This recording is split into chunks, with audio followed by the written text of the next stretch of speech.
Okay, good afternoon, everyone.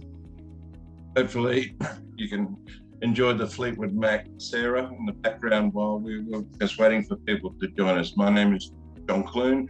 I'm Director of Sales for STAAH in Australia and GDS Development Manager. We welcome you, also our partner in this webinar, Chris Ormiston. Chris is the, hang on, make sure this is working.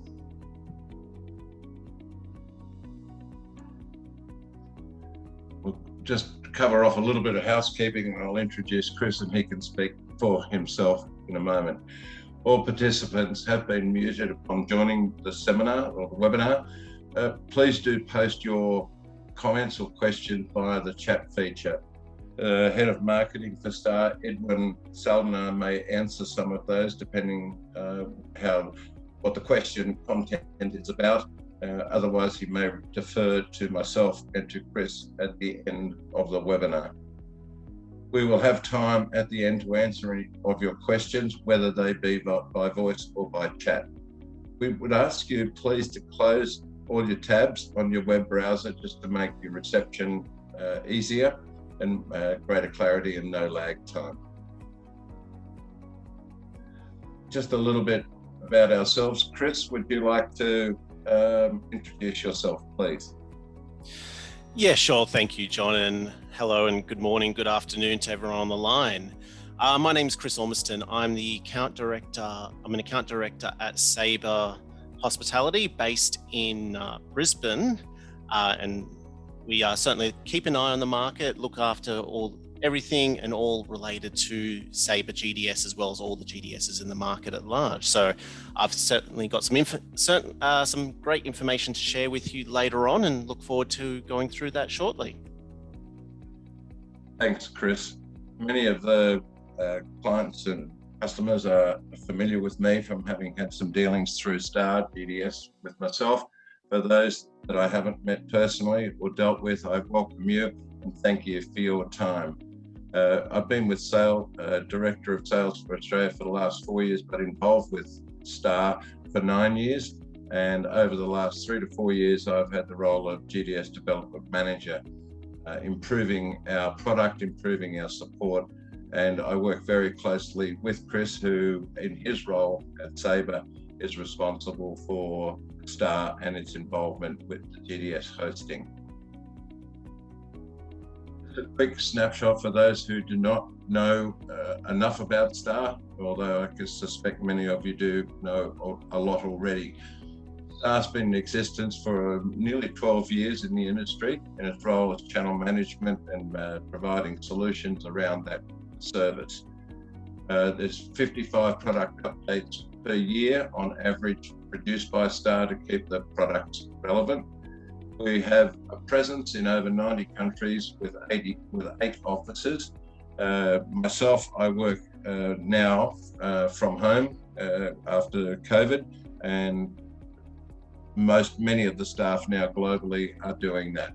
We have over 350 integration partners, over 10,000 clients. It's heading up towards 11,000 now. We process in excess of 5 million bookings per year, and there's over 10 million room nights involved in that as well. Let's just to the chase in terms of what we're here for today, and that's about the GDS and how you can increase your corporate business by addressing GDS or getting the best out of it if you're already using STAAH GDS or any GDS platform for that matter. The importance of GDS is that we now know that 90% of corporate travelers are relying on the GDS for their hotel bookings. The growth in GDS over the last years, the market is expected to reach $4.5 billion by 2027, and that's from a base of $9.5 billion in 2019. The GDS market is expected to register 5.5% increase between 2019 and 2027. Many properties have seen a 50% plus higher on-site spend from clients who come via the GDS. And we'll talk a bit more about loyalty and the spending habits of corporate travellers who are booked by their corporate travel agent. The agent increase in use of GDS over the past 2 years is significant. The United States at 30%, Latin America at 49%, Europe, the Middle East 47%, and Asia Pacific, which evidently includes Oceania, where we are based, is 64%. The important thing for us that we observe is customer loyalty with GDS. GDS can build hotel loyalty and help drive repeat business. Guests often repeat reservations where they are comfortable with the standard of accommodation, facilities, service and value, and multiple night stays are the result, with creating a better average length of stay and average daily rate. Chris, I'd like you to join in now and present your stats and information as to the trends and where the importance lies as far as Sabre sees it going forward over the next couple of years. Thank you. Sure, thanks very much, John, and pleasure to be here. So as mentioned, I'm with Sabre. I've been with Sabre for nearly 10 years now. It's been a fantastic opportunity to keep an eye on the whole macro environment. Obviously, this pandemic has certainly been a curveball for the whole industry with business down, but we're really starting to see the green shoots come through and corporate business start to pick up again. So John, I'll get you to jump to the next slide as we just start to go through these.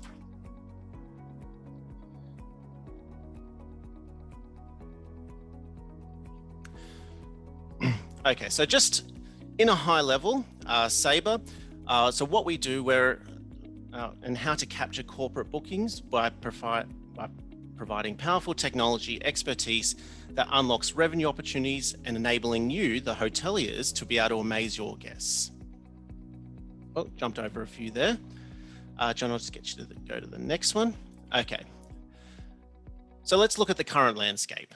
The corporate travel industry has never faced a challenge like COVID-19. I think you have to be living under a rock to realize that something's happened.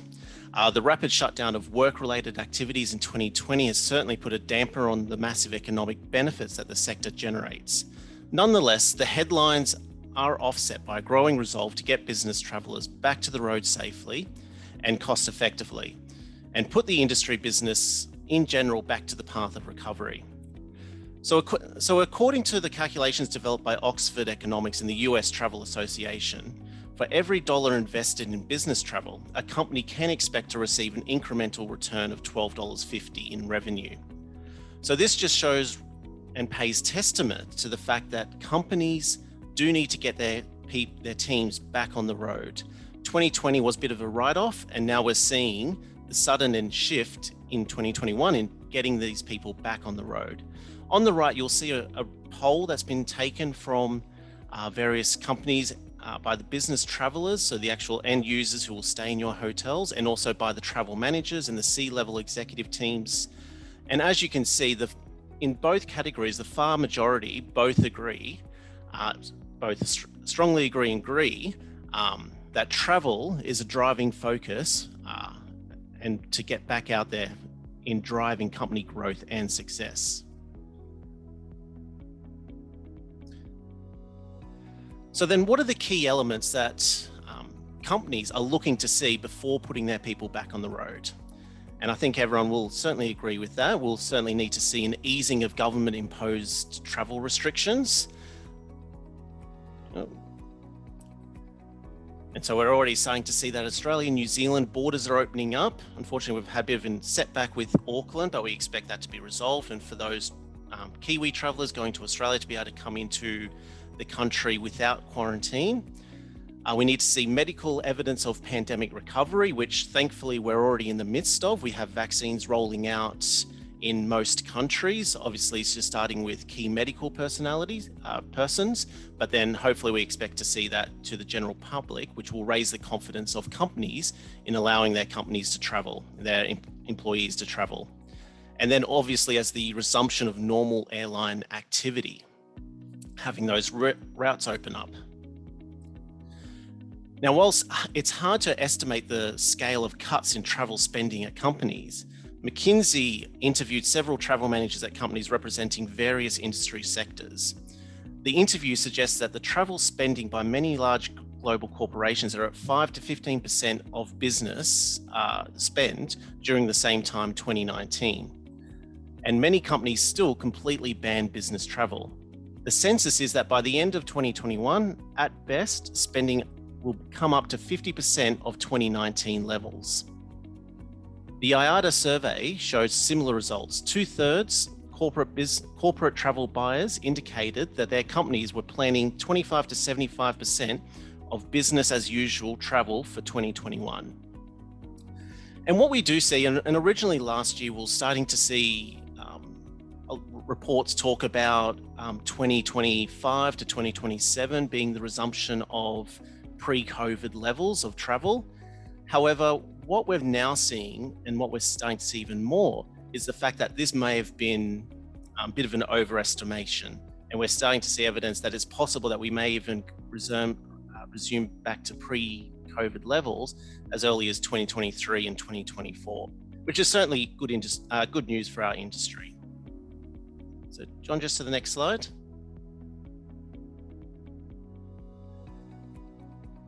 Now here other than the mission critical use cases such as supplier chain related travel for sales and client related meetings is likely to be the first to return. We might see a catalyst acceleration at some point as companies will face increased pressure to win business amongst key customers after peers begin traveling again. In fact, according to a poll done in December, 2 in 5 GBTA members, and GBTA is the Global Business Travel Association, report that their company has begun to plan, host, and attend meetings and events for 2021 already, while half are yet to start and 1 in 10 are unsure of their plans. 55% of GBTA members in Europe say their company has begun planning 2021 meetings or events, whilst 36% of North American respondents say the same. The confidence to return to travel may be a catalyst by the rollout of vaccines in various countries, as 3 in 5 GBTA members say vaccine availability is a significant factor in their company decision to resume business travel.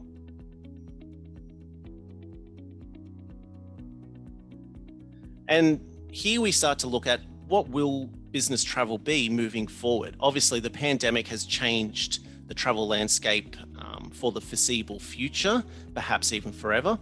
And what are the trends that we're starting to see as a result of that landscape change? First and foremost, we'll start to see that travel will be managed and unmanaged travel will be phased out. So the chaos and confusion of COVID-19 has strengthened the travel managers' resolve to significantly reduce, if not prohibit, unmanaged travel altogether. If travelers book flights directly via third-party websites and also hotels, they do not have access to company alerts, advisories on health and hygiene at their destination, or technology that enables their employee to quickly account and contact them in the event of crisis. And this we've seen amongst several companies, even within Sabre included. We have certainly been receive a big slap on the hand if we do try to book outside of the official channels. Second, the travel managers will become trusted CEO advisors. How and when employees return to travel is a CEO priority, providing that a unique opportunity for travel managers to act as trusted advisors.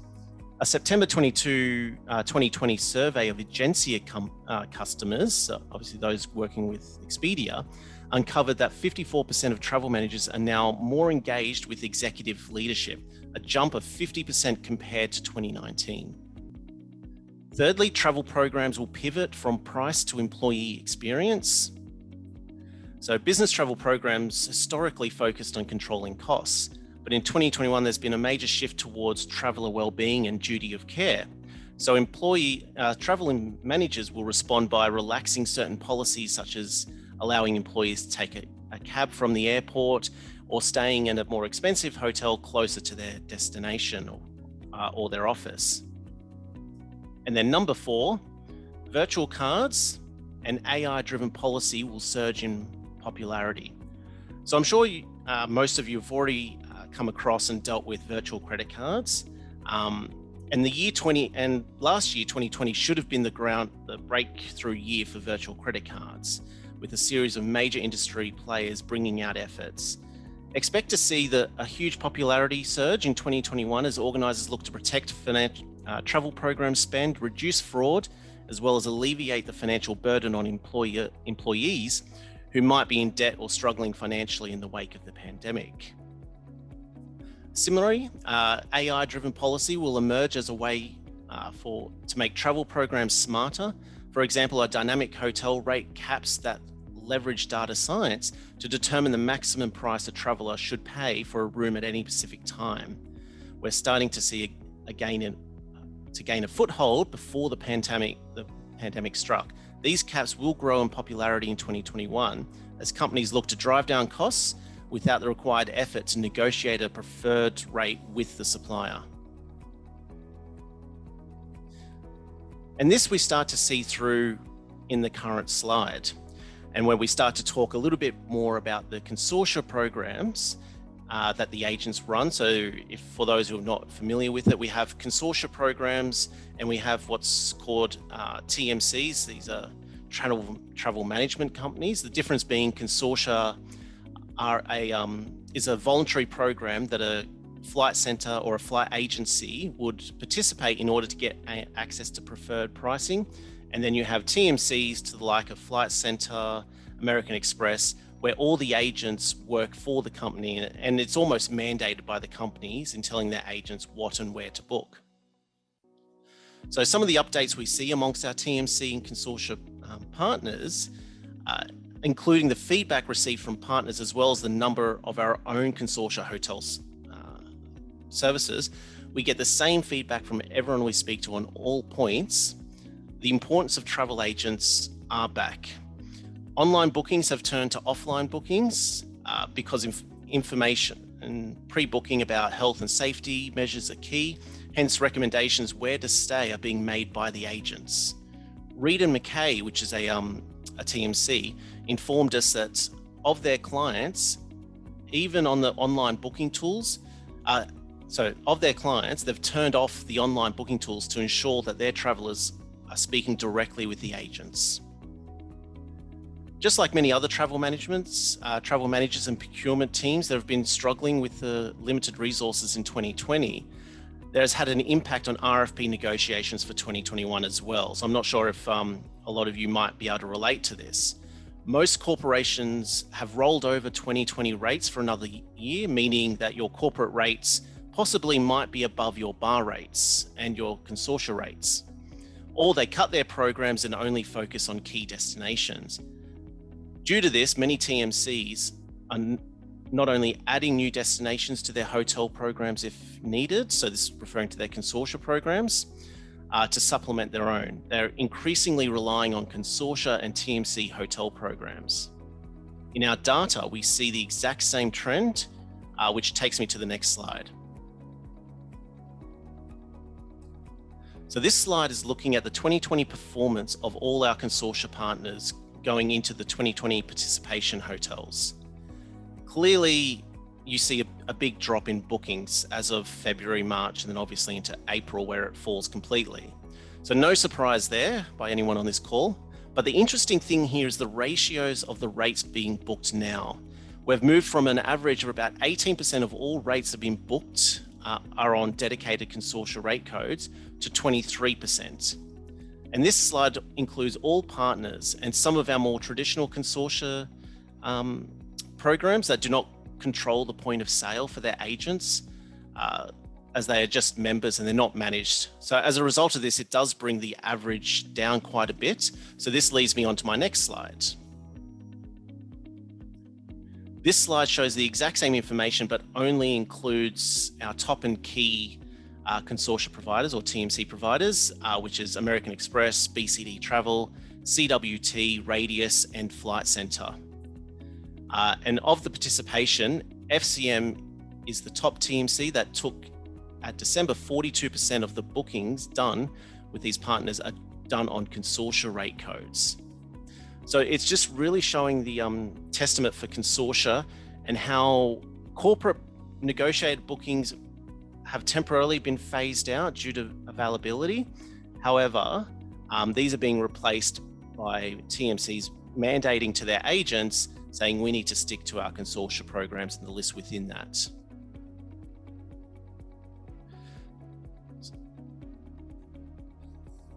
And that comes to the end of my presentation. Thanks, Chris. Much appreciated. A lot of detail in there. And just a reminder to everybody who's in attendance that we will have available a recording of this webinar. So if you need to drill into receiving more information or reanalyzing what Chris had to say, you'll be able to do that via a copy that will be sent and a link to you.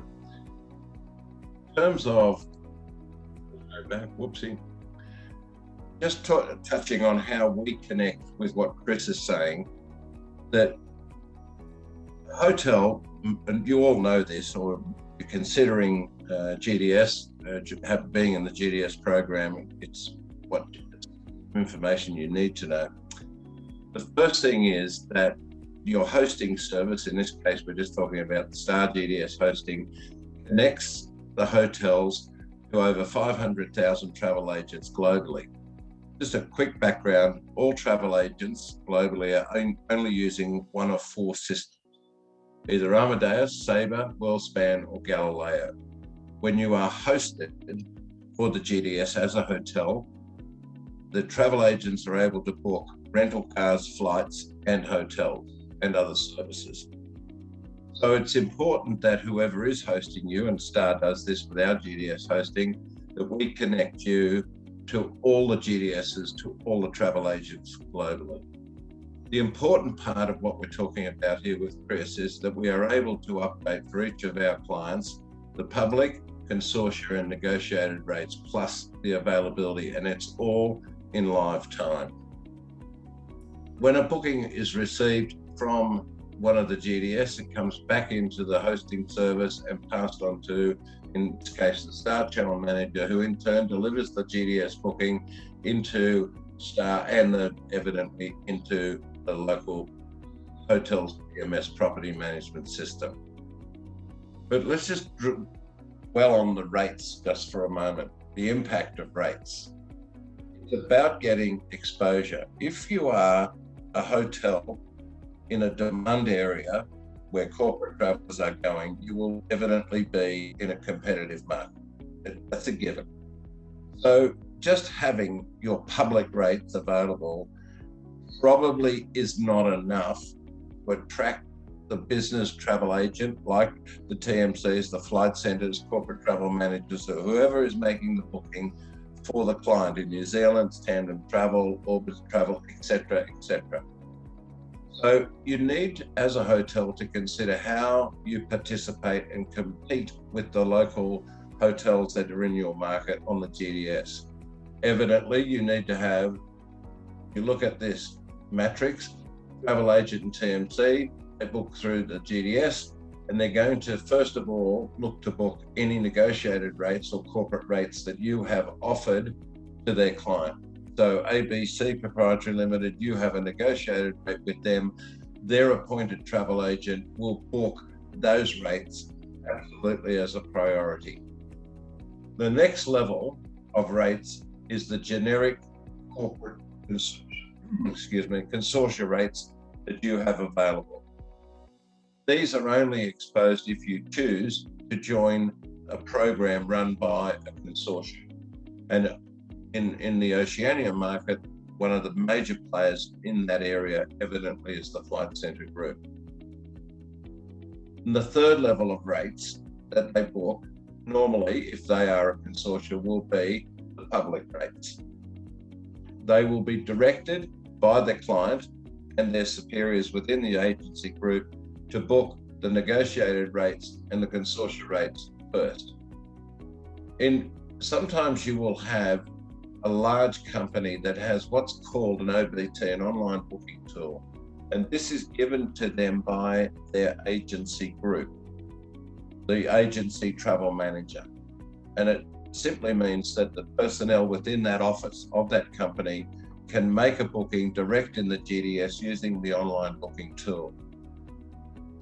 It is an absolute given that the way over here on the right, you can see here how this lists your property compared to your competitors in the local market.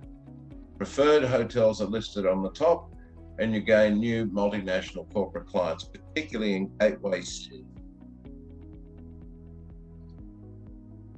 Just wanted to touch on something here next. Within hotels, there is often a misconception about the cost of doing transactions and bookings on the GDS. I just wanted to share this slide with you. It compares the GDS cost of bookings with the OTAs. There's no names here, just a general observation.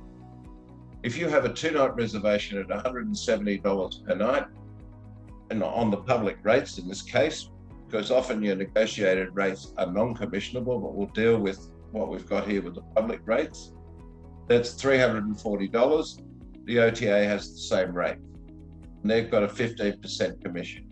The transaction fee applicable to the GDS booking is around $17.60 Australian, and the OTA commission is 15%. So if you then come down and you say, well, do I have to pay travel agent commission? The answer is yes. And that was based on the original pricing of 34. So if you take the GDS public rate, take off the transaction fee and take off the 10% commission, you arrive at a net value to the property of $288.40, and compare that over to the OTA at 15%, which is $289. The variance is 60 cents. So the myth is, and the more nights you have booked on the GDS, and the average length of stay for Oceania properties is about 1.7 nights. So you can see that the more nights that are booked on the GDS, the lower the costs are to you here, because this transaction fee stays, whether it's 1 night or 3 nights, still at $17.60. So the net to the property increases.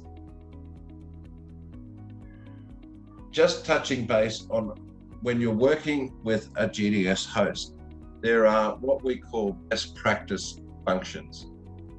The analysis of suitability for a hotel for GDS, measuring local competitors, room nights in the area that are generated by the GDSs.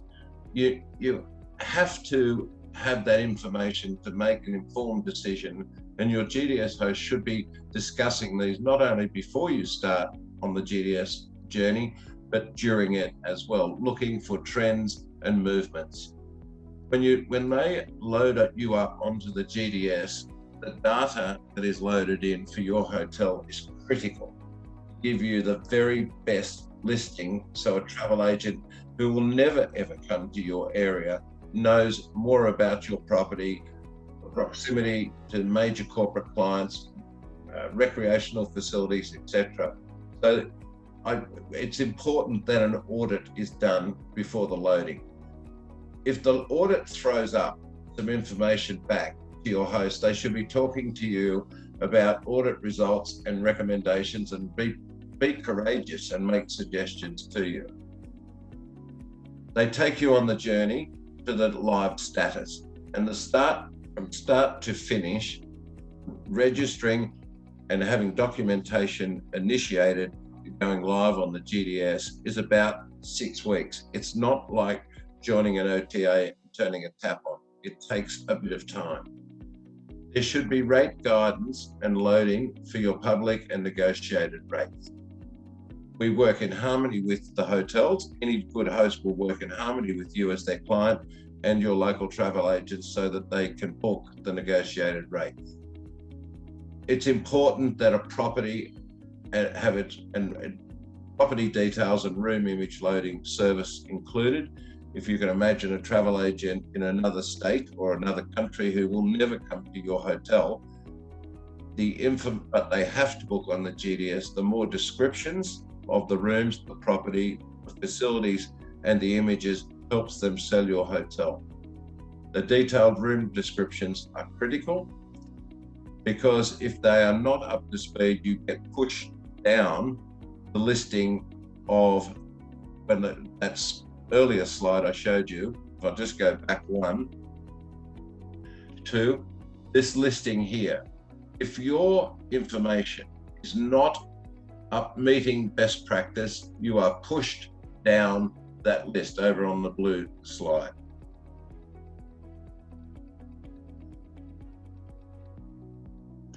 So we're nearing the end. A good host will also offer you consortia and TMC guidance. Which program should you belong to, and at what cost? All of that a good host will talk to you about. Client support. A host should be offering you dedicated GDS support. It's an interesting question. Do they have a dedicated, if they are using a platform, do they have a dedicated GDS account manager? And the other thing, they should be invoicing you after arrival, not at the month of booking, but after the guest has been and paid. In terms of feedback on what we do in our role, Hilltops Retreat, it's a regional property, and you go, a regional property, how would they have GDS? Well, it's in a major cherry growing and land care area of New South Wales, and they've been using STAAH for the past few years, and the GDS bookings now represent a significant proportion of their bookings, and they are corporate customers, often staying for multiple nights. Now, this is from Pierre and April Jerembu, who own the property. So having the GDS is definitely an edge in increasing their bookings. On a larger scale is the Parnell Hotel Conference Centre in Auckland, and they were a standalone property. They were part of a chain, and they decided to leave the chain and become an independent hotel, and they had some very, very real concerns about what would happen to their GDS business, but they chose to come with Sabre in partnership with STAAH for our GDS hosting, and they are a bunch of happy campers. We're very grateful for Wayne and his team there and the effort they put in making the change. That brings us very much to the end of the webinar and listening to Chris and myself, but I'd like now to open it up to any questions and any concerns anybody's got, and it's an open slather. So if you can unmute everybody, please, Tanmay.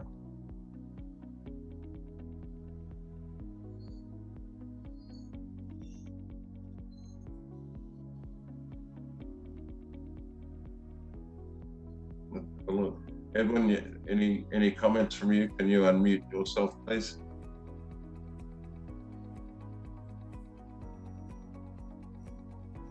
John, I've just told everybody to post their messages in there. So there's one message which has come about from Barry. If you just can answer that. Sure, absolutely. I can see that as well. So the question is, would a smaller sized boutique beach resort with almost 100% leisure to connect with the GDS? And the answer to that is possibly. I think part of the analysis and review that the STAAH team also undertake is that they do have a look at the market of which your property is located to determine what is the potential. Now, certainly the GDS is a predominantly corporate market. John showed a slide where it was showing about 95% corporate. And if your property is 100% leisure, then the GDS would not certainly be your core channel. However, there still may be potential, and it certainly would be worth having a look at to see in your area how much GDS business does come to your area. But one thing I would note as well with the GDS, it's also unlike an OTA channel where you simply list and you're on there. It does pay as well to have an aggressive approach when it comes to your sales strategy, having your teams reach out to local travel agents to understand what is the nature of the corporate business coming to your area, which companies can you form direct relationships with these companies to become a preferred supplier, and capturing that demand. So being in the GDS alone will not ensure that you will be booked, but having those connections will certainly boost your chances of being booked.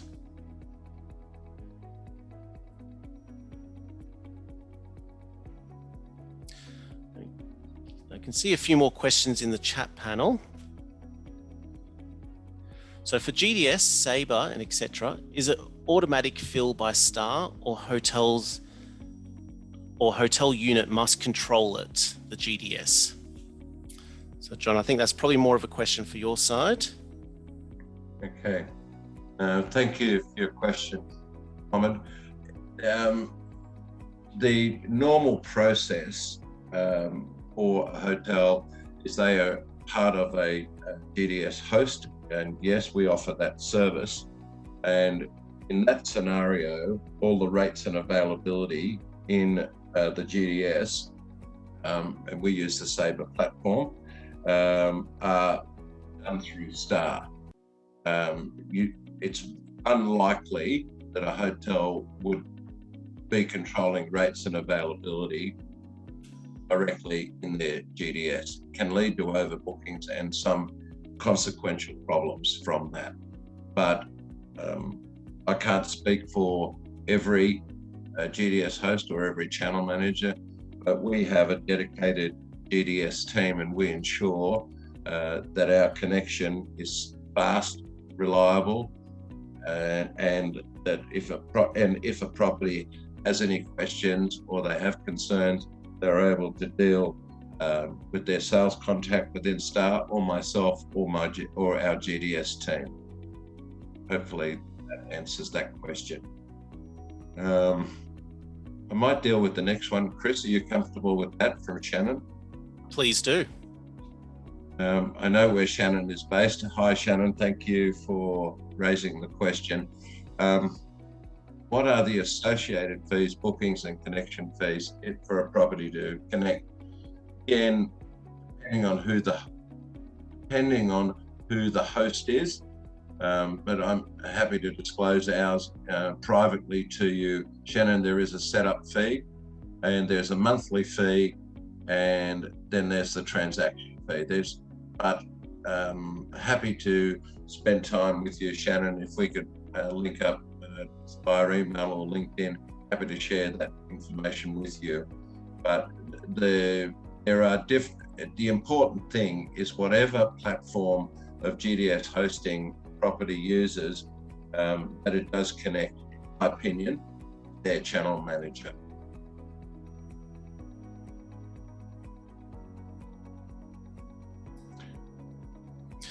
Perfect. I know, just going back up the list of questions, there was one question, and I perhaps should have explained this a little bit further in my slides, just talking about what is consortia rates.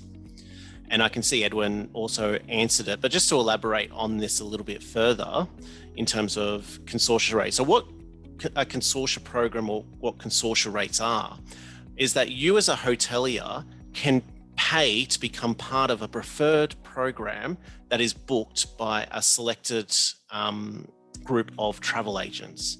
And we'll take the Flight Centre one, for example.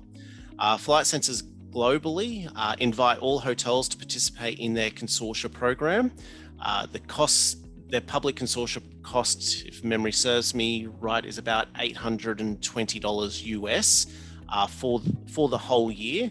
And what it means is that you are on the books for Flight Centre. It also gives you bias listing to various extents. So within Flight Centre, they also monetize the various levels within their consortia program to offer you additional extras to get you higher up on the list, or to give you more marketing opportunities.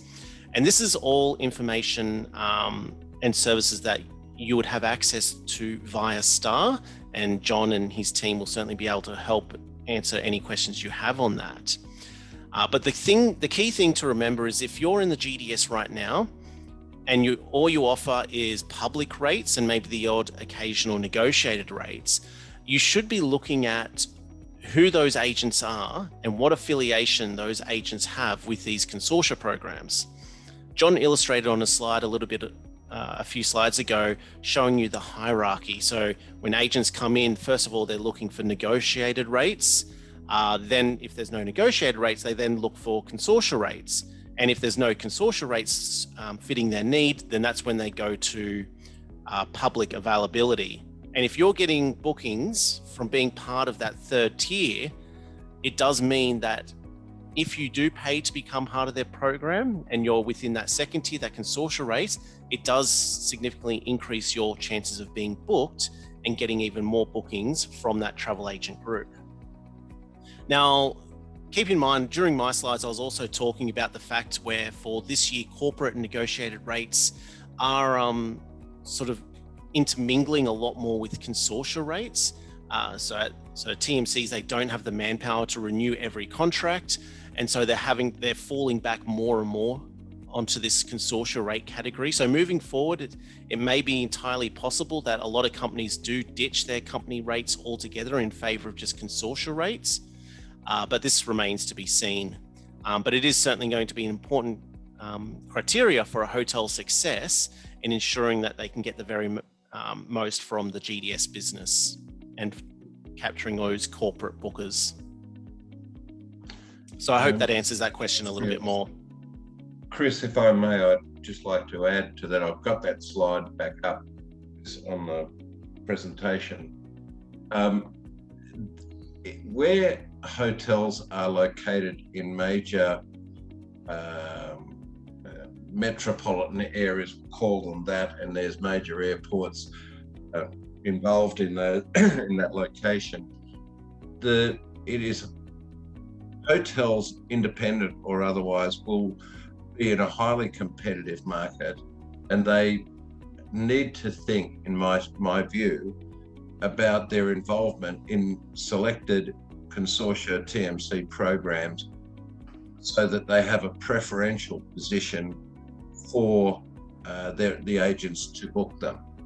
Now, the consortia rates may have value-added proposition. You may have a room-only rate, you may have room and breakfast. There's a number of solutions available within that. In more regional areas, depending on where you are based, it is still important that you take the opportunity to offer companies who are coming into the area.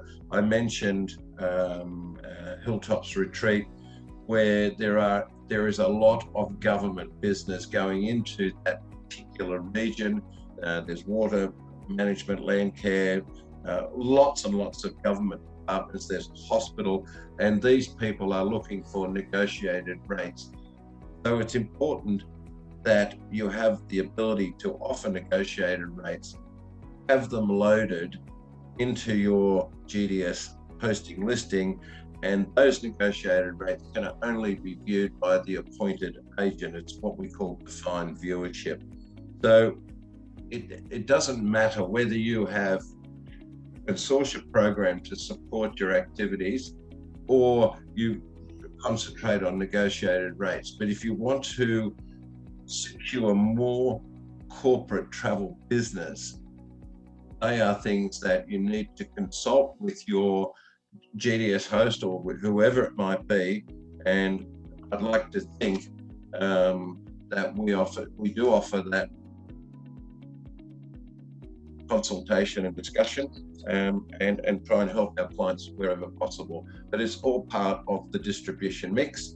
And sometimes a hotel will make their consortia or negotiated rates unavailable for peak periods, but they may change their public rates and lift those for the peak period and still take a booking to keep a corporate travel customer happy. So there's flexibility, but again, I won't run that session here today. It's just about saying there are solutions, but we're covering off the big picture here as best we can.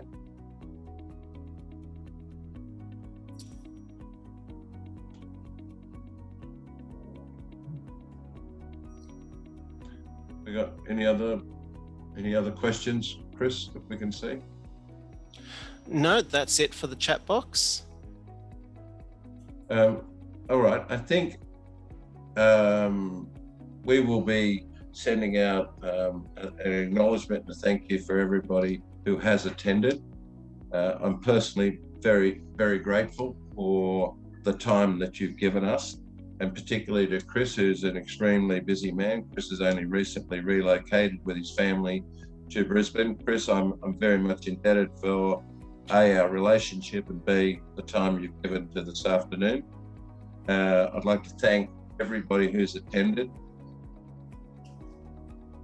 and just very deeply appreciative of your support and for your loyalty if you are already a customer, and if we've given you any information about GDS for you to consider as a hotel, join the GDS. We're very happy. Thank you very much, and it's certainly a pleasure working with you, John, and the STAAH team, so it's wonderful. Thank you very much. Right, thank you everybody, and take care. Thank you.